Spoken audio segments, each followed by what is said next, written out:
Hello and welcome to the Calmcast, a time to feel calm and think clearly. I'm Claire Downham, the Queen of Calm, a transformational life coach. I was a burnt out head teacher who finally made the journey to calm after years of trying, and I want to prevent you from having to do the same. The Calmcast is a series of short explorations, gently guiding you back to your natural state, which is calm and clarity. Just listen like you would listen to music, with an open mind and curiosity. There's nothing else to do. Now let's relax into today's episode. So today's episode is an exploration of emotions. I spent a long time in a very different relationship with my emotions and a very different understanding of my emotions than I have now. I thought for a long time that my emotions were generated by things in the outside world, by the people I was in relation with, by my circumstances, by all sorts of things outside of me. And if you know my story, you know that that led to burnout in the end, because I was trying to control an awful lot of things in order to have the emotional state that I wanted. And then there was another phase of my emotional relationship, my relationship with my emotions, and that was trying to control my emotions, realizing that they had something to do with me, and that I needed to control them. And probably alongside that I needed to control my thoughts too. And that too involved an awful lot of going into the outside world, doing all sorts of different tools and techniques and therapy and all sorts of things to try and make myself feel okay. Pretty exhausting, if I'm honest. Not quite as exhausting as the burnout phase, but pretty exhausting and pretty non-stop, and kind of grasping onto the emotional state I wanted and hanging on to it with my fingernail ends, with the sense that if I didn't keep doing various tools and techniques and practices, then I would probably fall apart at the seams. I think I fundamentally thought I'd be in an emotional state that I really didn't want to be in. And that misunderstanding about our emotions, about what they're telling us, is everything, really. It's everything we see in life, everything we don't like about how we are, how we behave, etc. All the things that we don't particularly agree with other people doing that are not kind and pleasant in the world. They're all coming from this misunderstanding. And it's just a misreading of a system, really, and it means that we think there's something to do to manage our emotions, because we think that either we have to fix the outside world or fix ourselves to feel the way we want to feel. And I said this a while ago for the first time, and it really hit me that when we're doing that, we're trying to fix a system that isn't actually broken. There's nothing wrong with our psychological system. It's working perfectly in every single one of us. We're thinking things, we're feeling them, that our emotions are coming from those thoughts in the moment, not permanently.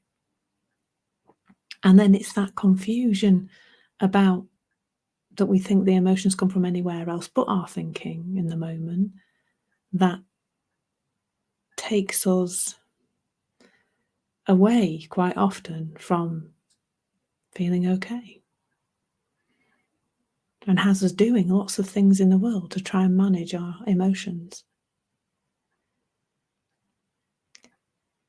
But there is so much, like I share the antidote to self-development, but if you do want to feel better,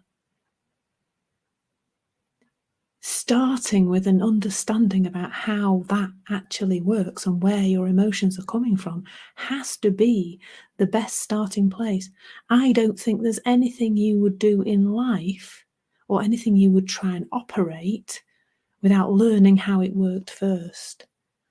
I often say, if an alien landed in this planet and we put them in the car and said, off you go, well, they'd be just sat on the drive for a very long time, pushing all the pedals and buttons and things, and wouldn't be able to make the car work.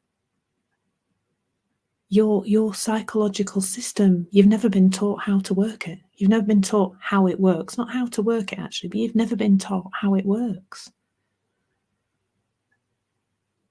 So, understandably, we as a race of beings, us humans, don't often work very well within our perfectly working cycle. We've got this perfect psychological system that's working perfectly all the time. Have I said perfectly enough? And we're trying to fix it. That is like taking your brand new car that has nothing wrong with it. It's literally just driven off the forecourt. It's got 0 miles on the clock, although I don't think anybody gets a car with 0 miles on the clock today. And we drive it off the forecourt, and then I'm going to go to the garage now and have it poked around with. We wouldn't do that, would we? We have to know how things work to work well with them. And that's what I'm encouraging here, is for you to work well with your psychological system, not against it. You don't have to fight it. You don't have to fix it. It's a system that is continually updating you about your state of mind. When you have an emotional uprising in your body, a feeling of anger or anxiety or upset of any description, that is telling you about your state of mind.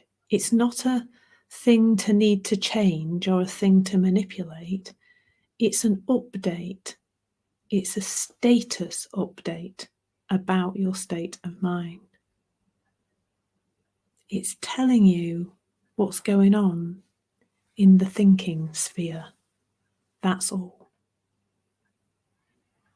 It's just a system update.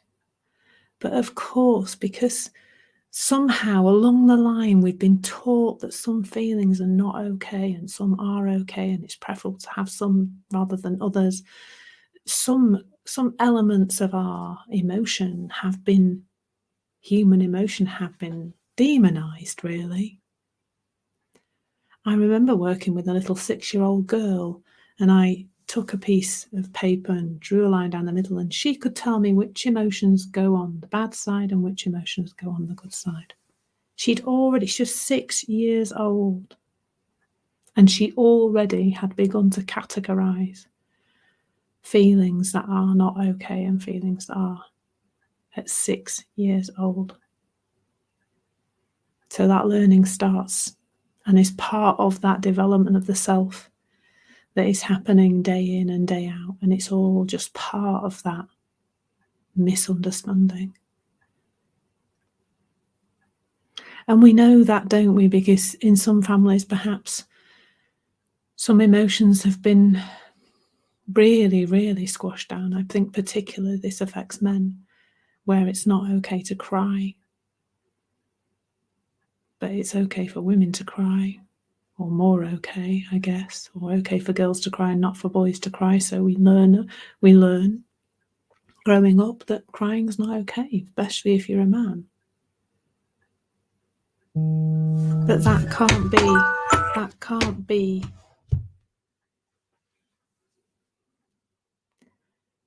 it can't be the emotion that's created the rule. It's people thinking that's created that rule. There's nothing wrong with crying.